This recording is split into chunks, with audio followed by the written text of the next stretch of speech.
want to welcome everybody again to I&E Fest. We're really glad that you were able to come out and join us for this conversation here this evening.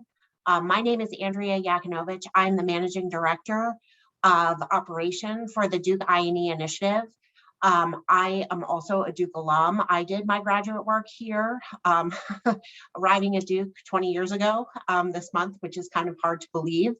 I also have a certificate from Duke University, which kind of gives me an interesting perspective on certificates, having gone through a program and seeing a program evolve.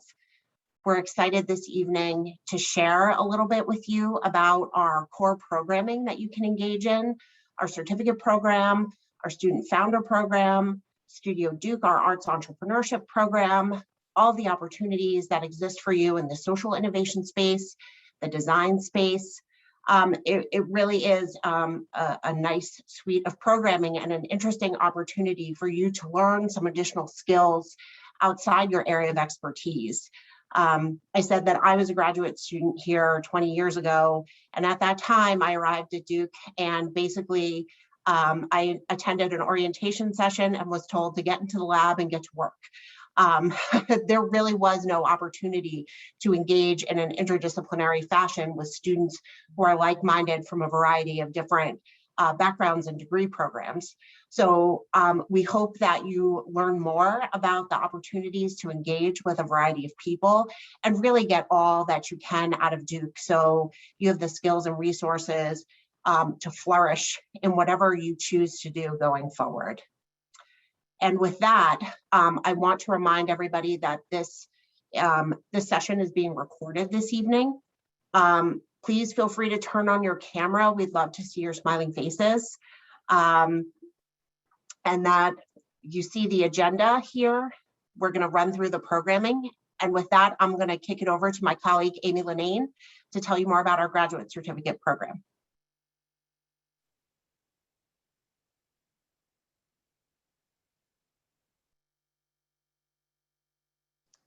Hey, sorry, I couldn't unmute myself. Hi, I'm Amy Linane. I am the Managing Director for Experiential Education, and I run the Graduate Certificate.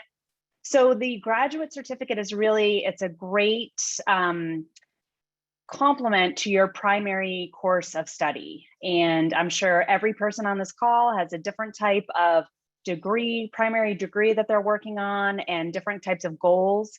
And I would love to meet with you and hear about those and to talk to you about how the graduate certificate can help. So we're just going to do a quick overview about what the requirements are, and then have a couple of students speak. Thanks, William. So for the graduate certificate in I&E, it's open to all graduate and professional students in a full-time in-person program at Duke. I remember meeting with lots of really motivated weekend MBA students, and happy to talk to you about other things that you can take advantage of at I&E, but the graduate certificate is for in-person full-time programs. It can be completed in 1 year, but does not have to be, can take as long as you need. There's no additional tuition or fees. The requirements are 3 classes. I'm not gonna read the whole slide, and a narrative design seminar. The application is really a registration that gets you on our email list, and then we can give you more information about sometimes classes that are offered during summer sessions or interesting other opportunities. So with that said, I am going to turn it over, and if, William, if you'll click to the next slide, please. I'm going to turn it over to a couple students and let them have a chance to talk about some of their experiences with the classes and maybe why they're doing the certificate. And then the third little blurb there is from Kat, who she wasn't able to join us tonight, but had some nice things to say about it. So we popped that up here too, and all of them are open to you reaching out to them with questions as well. So I'll turn it over to the students.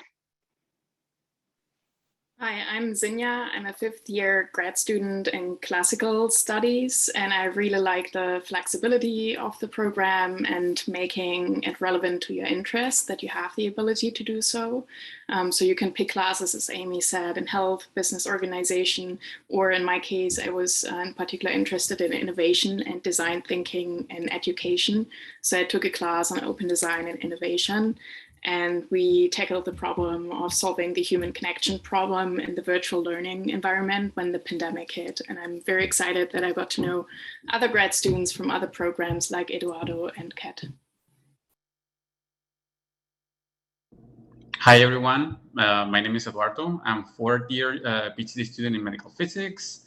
And I took this grad certificate in innovation and entrepreneurship to know how to translate my research into the real world. How can impact my research with patients?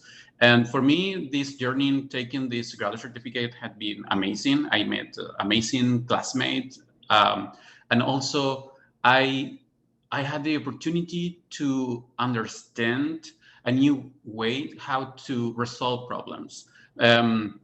I took a course which is innovation design, which is centered in the person. That was totally new for me.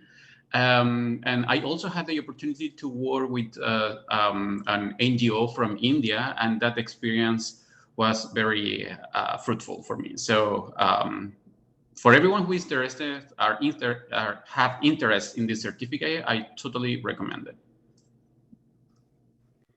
Thanks to both of you. And I think maybe one thing I didn't say is that it's such a good opportunity for you to get more out of your time at Duke, right? As both of those students just said, they were able to work with other students across different disciplines and really get more out of what you're doing, get out of your primary degree building and get into collaborative experiential educational groups and classes and really take advantage of so many things that Duke has to offer. So thanks again for coming tonight, and happy to talk to anybody or answer your questions in the chat.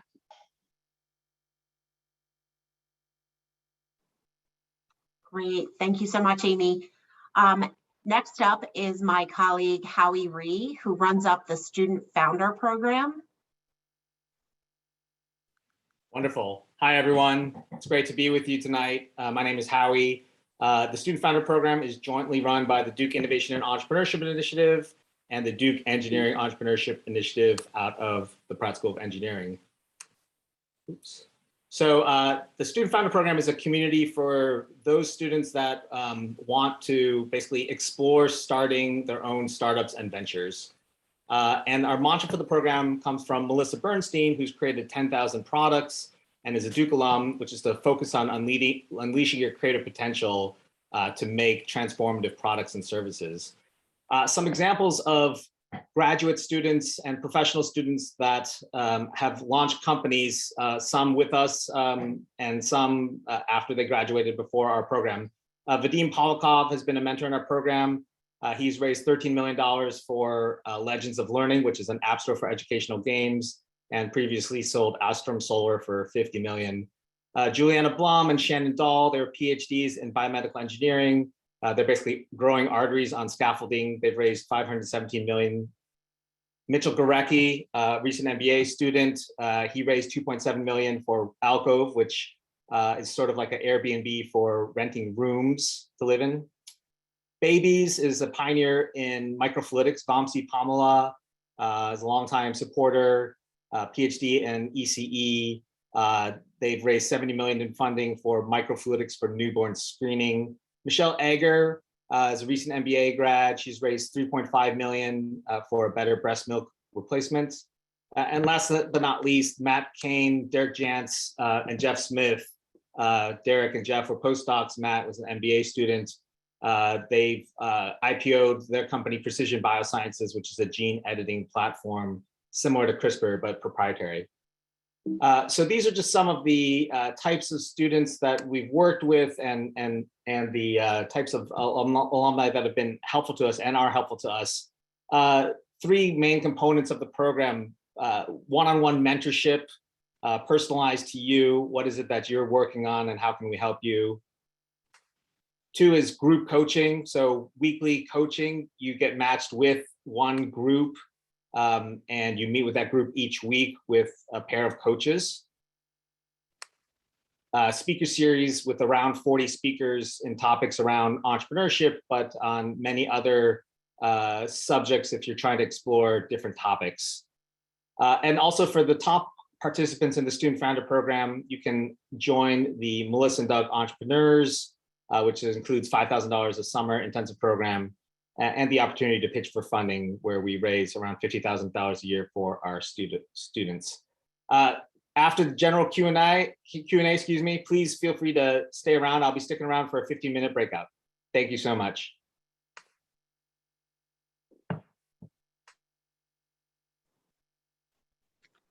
Thanks so much, Howie. Next up, I have my colleague, Amy Annell, who's going to speak more about our Studio Duke program, which is an opportunity for our students to engage in arts entrepreneurship. Thanks, Andrea. And hey, everybody. Good to be with you this evening. Thanks for joining us.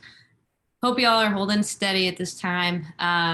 Yes, as Andrea said, I run Studio Duke, which is a virtual creative lab at Duke, and PhDs, engineering students, all y'all are welcome to apply to Studio Duke because creativity is everywhere, and we want to support your creative projects.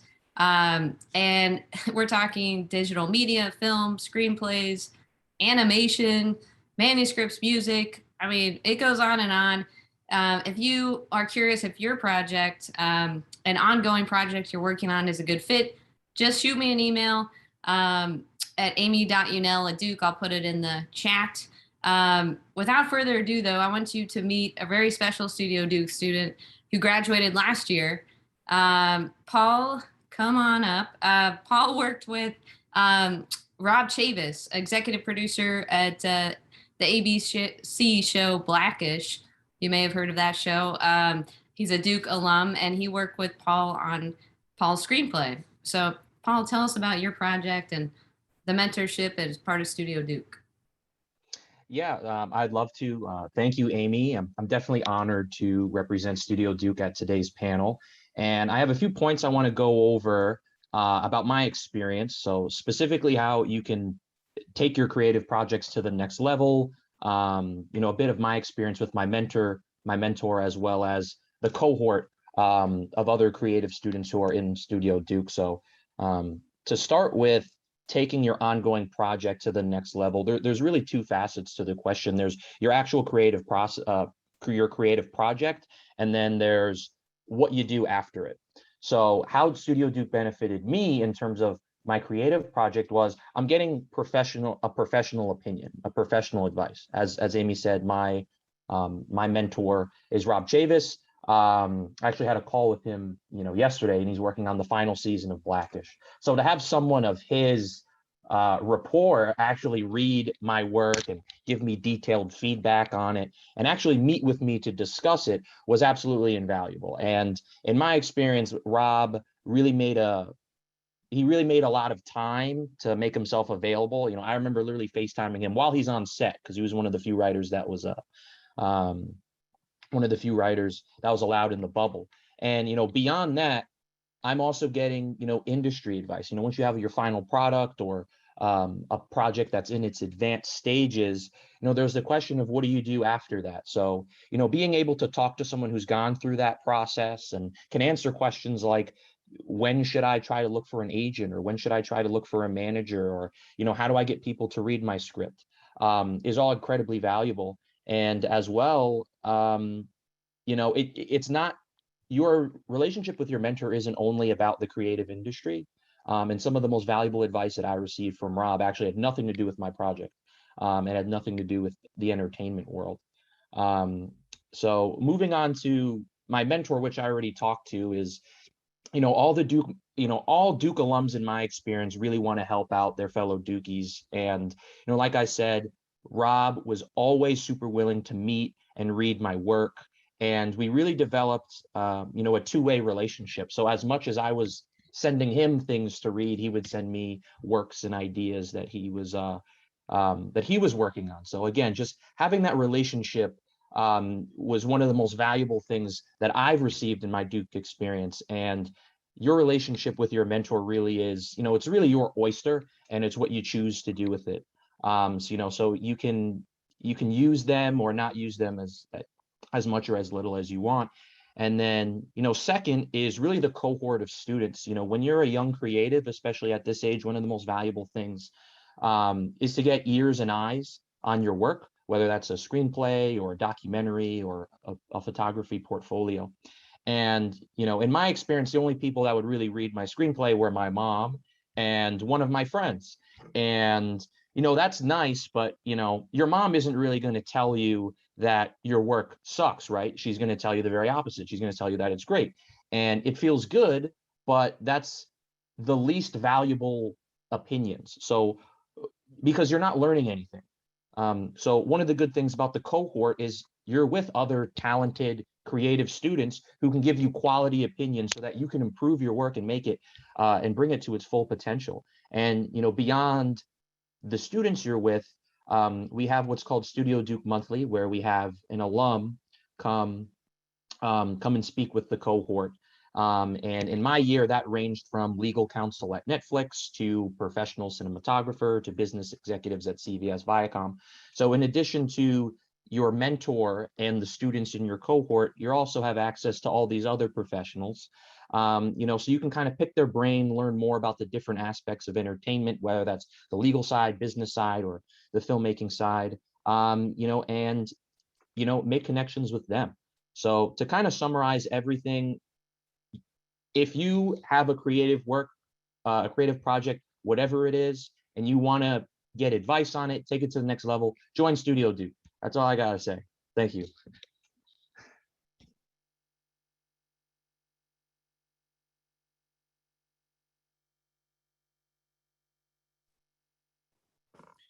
That was awesome. Thanks so much, Paul. That was great. That was great.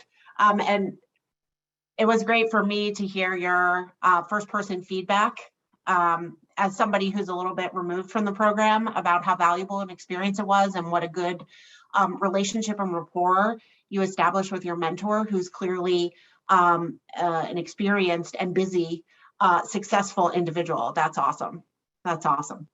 Okay. Moving on, next up, I'd like to introduce my colleagues, Matt Nash and Catherine Black, to talk more about opportunities in the social innovation and entrepreneurship space. Thanks so much, Andrea. So good evening, everybody. My name is Matt Nash, and I'm the Managing Director for Social Innovation and Entrepreneurship. I'm also an adjunct professor of the practice over at the Sanford School of Public Policy. If you are interested in using skills of innovation and entrepreneurship to make a positive social or environmental impact in the world, then we're here for you. If you see behind me, I've got the 17 Sustainable Development Goals behind me. So whether you're thinking about using innovation and entrepreneurship to address health or food security or issues of equality, issues of the environment, renewable energy, and so forth, all those have to do with social innovation. And we weave social innovation and entrepreneurship throughout our programming and activities at Duke I&E. And we're also widely recognized as a global leader in promoting innovative and sustainable solutions to the world's most pressing problems. I want to share a little bit about that, and then more importantly, give a chance for two students who've been engaging in I&E around social innovation to share their experiences as well. So first of all, we do a lot of curricular work, and so we offer various courses, whether or not you want to or are able to enroll in our certificate program. We have a number of courses available, in a variety of areas. We work with the Global Health Institute, for example, and have innovation and entrepreneurship programming there. I offer some courses in the spring and fall, and there are other courses around. So we also help faculty develop new courses and weave social innovation throughout those. We do a number of speakers and events that we make available. Obviously, this year being more kind of in COVID, again, a lot of those will be more virtual. But one of the best ways to learn about those is make sure you're subscribing to not just the I&E newsletter, but the I&E social innovation newsletter as well. So if you go on our website and sign up, make sure you click that social innovation box as well. I'll tell you, for example, in the last week of October, we're going to have some amazing social entrepreneurs from across Africa who are working on equitable sanitation and hygiene be sharing some of their experiences, the business models they've been working on, their scaling strategies. We'll also be doing some sessions on career stuff and otherwise. We also work with a number of clubs around Duke. You see a couple of them here. We have graduate chapters of Net Impact, which is the global network of students and professionals who want to use their skills for economic, social, environmental impact. And so we have graduate chapters at Sanford, at Nicholas, at Fuqua, as well as an undergraduate chapter as well. And one of the great programs that I helped students start almost a decade ago now is called Duke Interdisciplinary Social Innovators. And this is a cross-sector of grad students from around Duke who work on consulting projects for local nonprofits and social enterprises, small businesses, and it's a great opportunity to get some consulting skills. Next slide, please. We also do a variety of workshops and coaching sessions. We're part of the Student Founder Program, for example. So we have a couple dedicated sessions in Student Founders for social innovation, but we also offer other workshops as well. And sometimes we hold those workshops around some of the major competitions and conferences. There are so many competitions in the social innovation space. We kind of formally engage in 3 of them where we provide staff support. The Hulk Prize every year is $1 million prize that gets announced in the end of September around the UN General Assembly time. And the theme varies. It might be, how might we create social enterprises for refugees, or how might we address issues of renewable energy? And after it's announced, students around the world ideate, and on campuses, including Duke, we form teams and we have kind of a pitch competition essentially by the end of November or beginning of December. And the winner at Duke goes on to the regional round, and everyone else at Duke can also enter to be considered for the regional rounds as well. So we usually get 3 to 5 teams in regionals. We've never won the million, but we've got in the top 15, and we got through the summer incubator in London. The Fowler Global Social Innovation Challenge is our spring competition, and that's kind of an idea or a problem analysis and then an idea competition. So in February, you submit an analysis of an important problem, maybe one of the 17 SDGs behind me, you analyze it. If you are judged at Duke, if you move on, you do kind of a high-level business concept and business model. And the winning 2 teams at Duke move on to the national and global round. And you heard earlier about Michelle Egger and BioMilk. She won the Fowler competition 2 years ago. And finally, the Clinton Global Initiative University Program is a program where you apply by making a commitment. That commitment might be an innovation or a social venture you're interested in, or maybe it's a service project, and you're selected, and usually about 1,000 or so students from around the world come together, usually in person. It's been virtual during COVID, for coaching, for chance to win some prizes, cash toward your projects and so forth, and it become part of a network for the rest of your life as part of that CGIU network.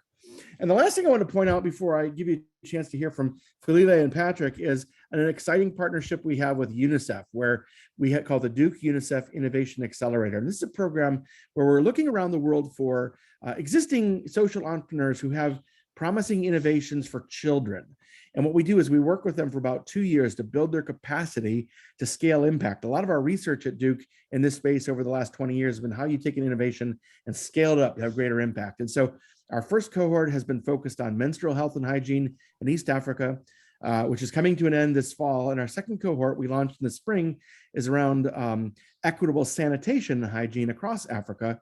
And so this has been an opportunity for students to engage with us and UNICEF. We've had student projects and classes, internships, research opportunities. We have a student advisory committee. We help start a UNICEF club and a UNICEF house course. So if you're interested in children and international development, the UNICEF Accelerator could be a great way to get engaged with us. And I will stay after for a little bit in a breakout to answer other questions. What I'd love to do is turn it over to 2 great students to tell you a little bit about the work they've been doing, Philile and Patrick. So Philile, maybe you can start off first and share a little bit about what you've been doing, and then we'll turn the floor over to Patrick. Yeah, certainly. Hi, everyone. I hope you can all hear me. My name is Philile, and I'm a second-year MIDP student. And honestly, my journey to social innovation sort of hit me by surprise. I came to Duke from a development consulting background, and I was really hoping to combine sort of that development experience with something entrepreneurial, but I wasn't quite sure. And I actually took Matt Nash's social innovation class, and that really became a launch pad for my thinking and inspiration. through that class, we went through sort of the processes, thinking through the processes of discovery, development, delivery, and also looking at sort of different case studies of social entrepreneurs solving a wide range of development problems throughout the world. And one of the key things that was really helpful for me in that class is every single week, I think Matt Nash, just like how he did right now, shared the bunch of opportunities that we could be involved in. So through that class, I found out about the Student Founders Program, immediately applied for that. I found out about the graduate certificate in INE, and I also was very interested in that. But then also I got to know about some of the sort of funding opportunities as I was working through the Student Founders Program and thinking through the challenges that I care about. I started to develop sort of an idea and a passion towards something I wanted to make a venture. And one of the opportunities that Matt shared was the Fowler's Global Social Innovation Challenge, as well as the D Prize. Later in the fall, I applied for the D Prize, which basically is a prize for new social entrepreneurs to launch, first-time social entrepreneurs to launch different proven solutions. And so when I eventually won that prize, it sort of became the genesis of my journey. And then later in the spring, as Matt Nash just mentioned, I also got into the Fowler's Global Social Innovation Challenge, and as one of two teams, along with Patrick, who you also hear from just now, from Duke, to go on in that competition, which was a wonderful experience. Had lots of I would say, elements of getting to know other innovators, of course, and networking with them, but also learning about pitching and planning about your financial health of your venture. So that was a huge opportunity for me. And my venture won the Women's Innovator Award. So it's been a very exciting and busy year, especially for someone like me who came really not even thinking entrepreneurship was going to be something I would do. So if you're thinking about something entrepreneurial, or you just are passionate about solving social or environmental issues, I highly suggest you either take social innovation, look into the website, and just dig into the many opportunities out there. Thanks, Pilile. And I'll say, as is your experience, so many social entrepreneurs are accidental entrepreneurs. They stumble into it, have a moment of obligation, or otherwise kind of this epiphany. So I think it's a great example. How about Patrick? Would you mind sharing briefly some of your experiences? Yeah, thank you, Matt. So I think Philly said it all. What I would probably just add is that, well, I came to Fuqua, so I finished my MBA in 2021. And before I came, I had my hands on social entrepreneurship. I had started a venture. So I came in with this whole idea of trying to improve my knowledge in the space and become a better entrepreneur and all that. So from Fuqua in business school to adding my entrepreneurial venture, I also stumbled upon the Founder Student Program. And then I also applied for the Fowler program, which I think I would rather spend much time talking about it. Anybody who is very much interested in it should try it, because it gives you this whole opportunity to dig a bit deeper into the problem you are trying to solve, and then also go deeper into the solution, and helps you to understand about impact measurement and the SDGs and how your venture helps solve some of this program. So, I mean, I'll end it there. I think when we go to the breakout room, we could answer more questions from there. Fantastic. Thank you so much, Patrick. Thank you so much, Pilile. Over to you, Andrea. Awesome. Thanks, everybody. Last but not least, I'm going to introduce my colleague, Kevin Hoke, and he can share a little bit about opportunities in the design space. Great, thank you. I'm real excited to share some opportunities we have with you. And I wanted to start with just kind of a personal note that I didn't know much about human-centered design, design thinking, and even now as I work on open design before. a few years ago, and it's just been a great opportunity for me to dive in deep and learn. And hopefully after I go through this, you'll find something to plug into. I have a lot of different places around the university that you can do design, all kind of a little bit different depending on the school it's located in, but a lot of commonalities are listed here. So, and a lot of it is what's unique to Duke. So we definitely approach it as a human-centered approach in which we center the participant or the user at what we're thinking about and how we can meet their unmet needs. Interdisciplinary teams are common. How do we get people across the university together to tackle that? We really emphasize co-creation. So, who are the people we're designing for? How can we bring their voice through in what we're doing? And how can we bring them with us so that they're co-creating with us? And really, again, focusing on understanding those unmet needs and that service mentality of how can we build for and with them. So if you go to the next slide. So here are some opportunities, and I have the link to kind of dive in deep. I'll do a quick high-level pass. So at the Pratt School and I&E have a partnership on the Design Health, where you can take up to 3 courses, go from an unmet need discovered in the hospital clinical setting and take it all the way through discovery, develop, and delivering a solution. And so that's a partnership of interdisciplinary teams focused in the hospital and the medical clinics. The Fuqua School has the Design and Innovation Club for people interested in those careers for developing that capacity. The Duke Law School has a whole bunch of courses and different studios and initiatives around incorporating human-centered design in the law.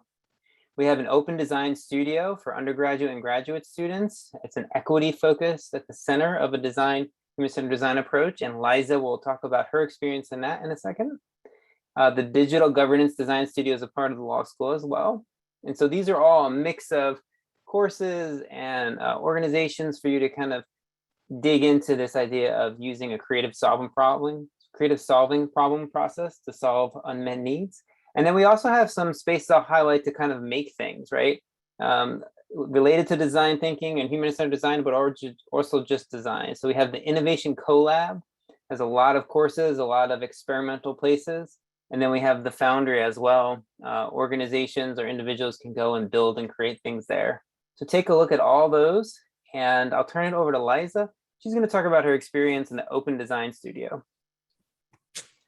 Hey everyone, my name is Eliza Rodler. I'm a second-year Master's in Public Policy student at Stanford. And this is my first experience working with design at Duke in the Open Design project, and I'm really excited about it. So at a high level, I'm leading one of 4 teams of kind of undergraduate and graduate students in completing like the Open Design, or for those of you familiar with human-centered design project, in a specific project area over the coming year. So Kevin and I are working on an entrepreneurship team. We are going to lead a team of around 10 students to complete the open design process for and with the Helios Foundation, which is a local organization that trains necessity-driven entrepreneurs, or kind of like lower income entrepreneurs who are designing businesses to fill a need in their community. I'm really excited to do this as someone who had a lot of experience in human-centered design in my work before coming to Duke, but I had not had a chance to apply that at Duke. And I'm also excited to have a lot of hands-on practice in the Durham community, which I know a lot of students who aren't from the area are kind of eager to do. And so I think we are finding a lot of opportunities for growth there. And it's been really exciting and inspiring to see so many students, especially undergrads, really excited to dig into not only the topic area of like entrepreneurship and kind of the entrepreneurial ecosystem of Durham, but also the methods, or like how to understand problems, involve community in designing creative solutions, and kind of thinking of the whole process as co-creation rather than like a student assignment, even though they do take it as a class.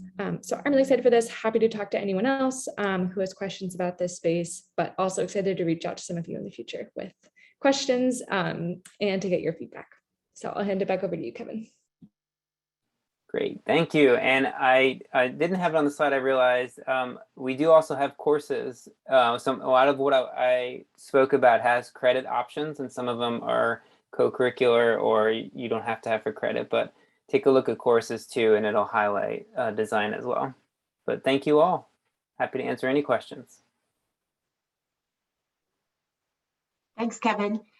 And with that, myself and all of my colleagues, our student representatives, we're happy to answer any questions that you have. Please feel free to ask questions live or to please put them in the chat. My colleagues will be scanning the chat and happy to answer them live here this evening. So who can we give more information to? What can we share?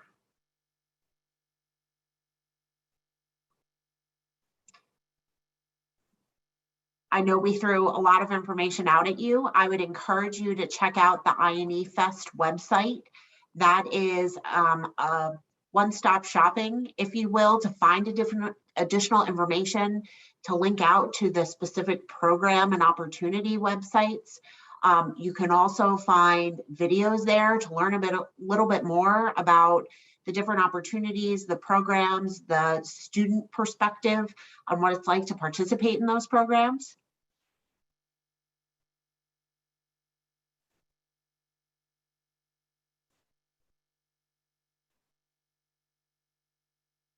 That's right, and my colleague Howie just posted that he and Matt Nash will be hosting breakouts after we conclude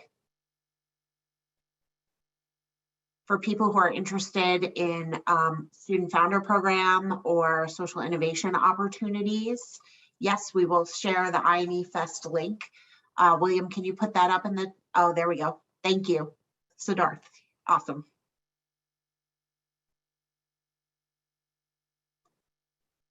Yes, a recording will be set out and it'll also be posted on the INE Fest website if you'd like to go back and look for additional information. And we can also send out an email with links. That sounds great. We're happy to do that.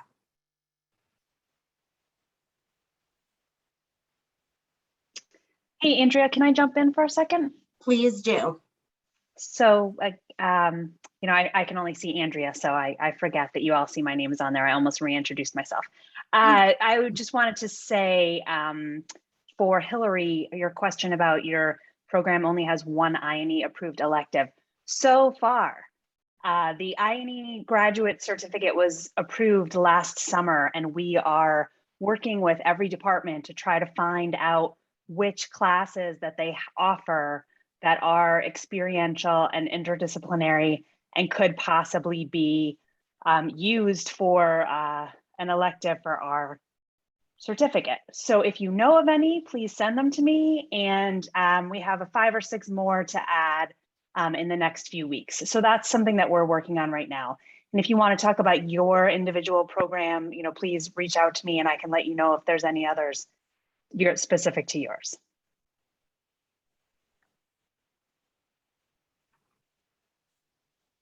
And Amy, I think you also mentioned that there are some summer classes that are offered that are open to graduate students as well. Yes, thank you. I did say that, I answered that question earlier, but you're right. It definitely bears repeating because not every primary degree offers so many elective credits because we're asking you to do 3 classes and a narrative design 1 credit seminar. So some students have been taking the narrative design seminar for no credit, and we were able to offer both the narrative design and the business and organization fundamentals as part of the summer academy that Duke ran during the summer, obviously, a few months ago. So yes, there are lots of opportunities. And if you apply for the graduate certificate, then you get an email once a month from me with those types of opportunities on there.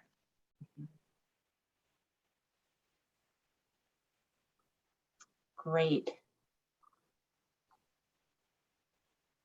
There's a question about go ahead, Kevin. There's a question about postdoc participation in here. I do know that sometimes students have participated in some of the design health but that's on a case-by-case basis. So that's my extent of postdoc participation in the design space. More than happy to have any participation in our open design studio. We do have students who participate, for example, in our current project, who are doing it volunteer just for the experience. They aren't able to take more courses.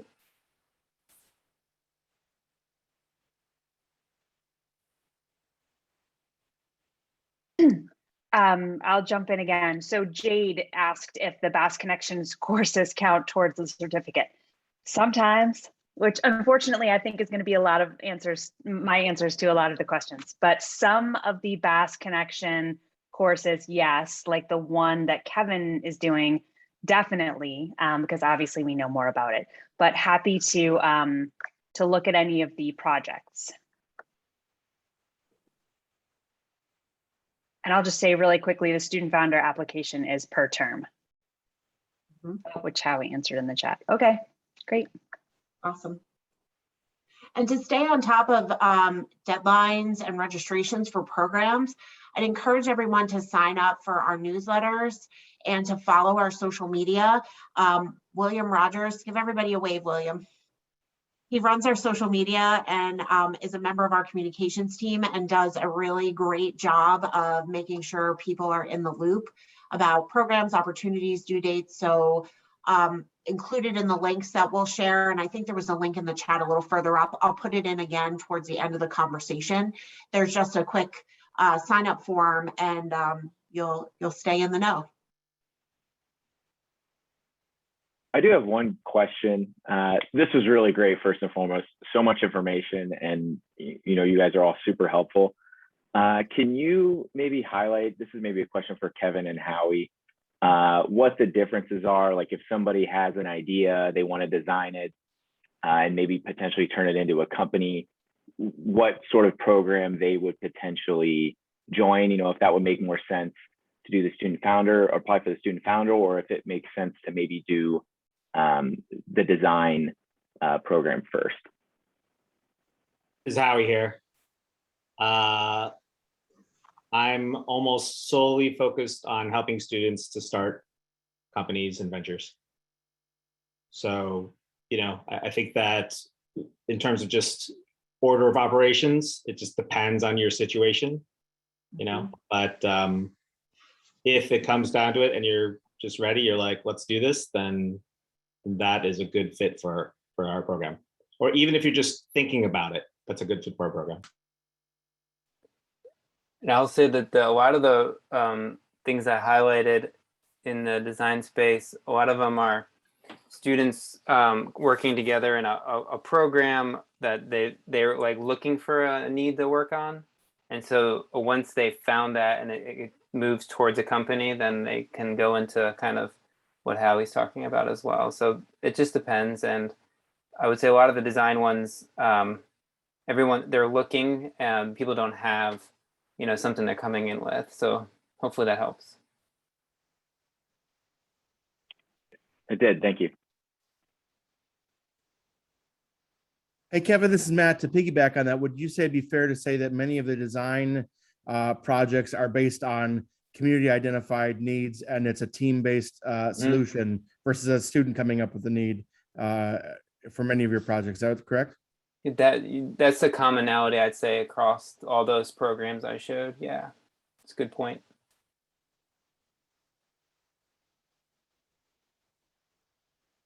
There was a question about DISI. I don't know if you've heard, Matt.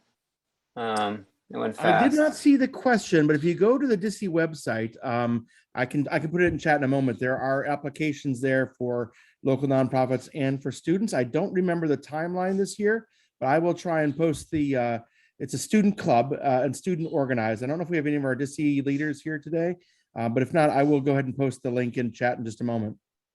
Matt, we have Catherine. Catherine, give a wave to everybody. Catherine Black is one of our colleagues as well, and who works closely with students in the social innovation and entrepreneurship space. Catherine, do you have any information about deadlines for DC? I don't. I was actually just looking on the website as well, just to see when those were coming up. I will put it in the chat right when I find it. Great. Thank you. Yep. It says August 24th, but if you're really interested, I would apply anyways. And just a reminder that the Student Founder Program deadline is it's tonight at the end of the evening, or tomorrow, I believe. It's tomorrow. Tomorrow evening at end of day.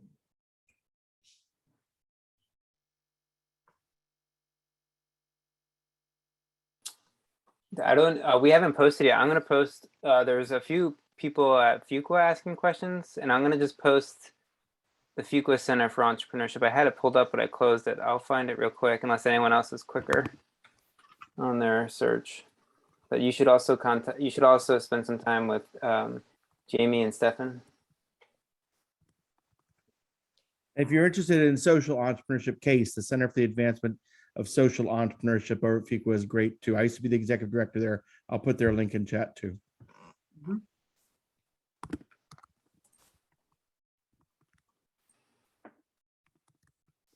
And, you know, just to jump on everything, there's a lot of really amazing opportunities for all of you at Duke. And I'm sure a lot of you are thinking, blah, I'm feeling overwhelmed right now. But please know that all of us in INE really want to help you figure this out. So if there's anything you've learned tonight, let it be. Please reach out to us and we'll help you kind of figure out, navigate the systems as best we can. Absolutely. Thank you, Amy.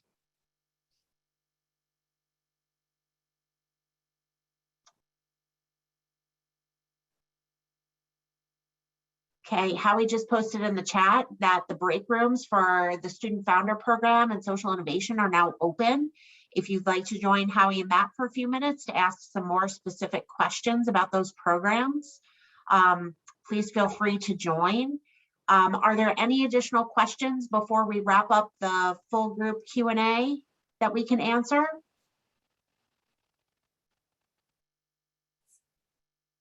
Going once?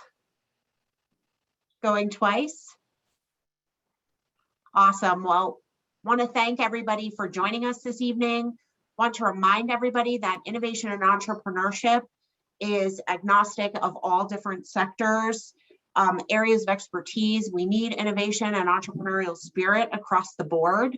And our goal is to help you acquire the skills and tools of an innovative and entrepreneurial mindset. And if you want to start a company, also to acquire the tools to be able to do that successfully. We also want you to be able to get all that you can out of your experience here at Duke by engaging in interdisciplinary experiential education and having an opportunity to really develop deep relationships and work with people from other degree programs. So with that, have a great night, everybody, and please feel free to reach out if you have any additional questions.